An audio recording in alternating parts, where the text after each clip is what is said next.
ആനവണ്ടിയെ ആനന്ദവണ്ടിയാക്കി Kozhikode corporation. മുതിർന്ന പൗരന്മാർക്ക് ഉല്ലാസയാത്ര നടത്താനായി corporation രൂപീകരിച്ച സമന്വയ പദ്ധതിയിൽ ഉൾപ്പെടുത്തിയാണ് ആനന്ദവണ്ടി നിരത്തിലിറക്കിയിരിക്കുന്നത്. ആദ്യ ദിനം കാപ്പാട് ബീച്ച്, കടലുണ്ടി തുടങ്ങിയ ഇടങ്ങളിലാണ് ആനന്ദവണ്ടി സഞ്ചരിച്ചത്. ഹലോ കോഴിക്കോട്ടുകാരെ, പ്രായമായെന്ന് കരുതി ഇനി വീട്ടിലങ്ങനെ ഒതുങ്ങിക്കൂടണ്ട കേട്ടോ. കാരണം നിങ്ങൾക്ക് ആസ്വദിക്കാൻ, ഉല്ലസിക്കാൻ ഇതാ കോഴിക്കോട് കോർപ്പറേഷൻ പുതിയൊരു പദ്ധതി പ്രഖ്യാപിക്കുകയാണ്.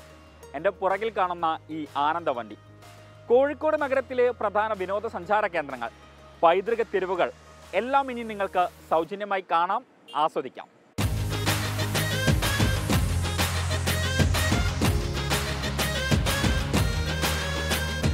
പ്രായമായതിൻ്റെ പേരിൽ ഇനി കോഴിക്കോട്ടെ മുതിർന്ന പൗരന്മാർ എവിടെയും ഒതുങ്ങിക്കൂടില്ല. കാരണം അവരുടെ ഓരോ ദിവസവും ആനന്ദകരമാക്കാൻ ഇനി ആനന്ദവണ്ടി കോഴിക്കോട് നഗരത്തിലുണ്ടാകും.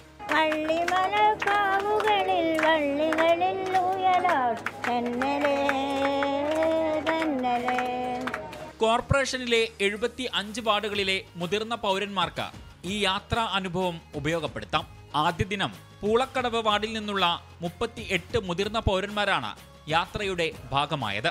വളരെ സന്തോഷം, വളരെയധികം സന്തോഷം, ശാരീരികവും മാനസികവും എന്തെന്നാ പറയേണ്ടത്, ഇനി പറയാൻ വാക്കുകളില്ല. അതുകൊണ്ട് വളരെ സന്തോഷമാണ്. ഇങ്ങനെ ടൂറ് പോകുമ്പോഴൊക്കെ പറ്റും. വീട്ടിലിരിക്കുമ്പോൾ ഒറ്റയ്ക്ക് ഇങ്ങനെ ഒറ്റപ്പെട്ട് നിൽക്കലാണ്. വീട്ടുകാർ വിളിക്കുമ്പോഴൊന്നും പോകലില്ല. ഇപ്പോൾ ഫ്രണ്ട്സുകളുണ്ടാവില്ലല്ലോ. ഇതാകുമ്പോൾ എല്ലാവരും ഫ്രണ്ട്സുകളായില്ലേ. സന്തോഷം. എന്താന്നാ വീട്ടിൽ മാതിരി എല്ലാവരും ഉണ്ടെന്ന് പറഞ്ഞിട്ട് കാര്യമില്ലല്ലോ. നമ്മൾ പ്രായക്കാർ ഒരേപോലത്തെ ആൾക്കാർ കൂടുന്നേരം ഞങ്ങൾക്ക് കളിക്കാനും ചിരിക്കാനും. പാട്ട് പാടാത്ത ഞാൻ പാട്ടൊക്കെ പഠിച്ച്. രാവിലെ 8-ന് ബീച്ചിൽ നിന്ന് ആരംഭിച്ച് രാത്രി 8-ന് ബീച്ചിൽ അവസാനിക്കുന്നതാകും ഉല്ലാസയാത്ര.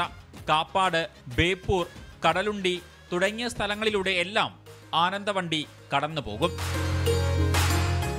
24 കോഴിക്കോട്.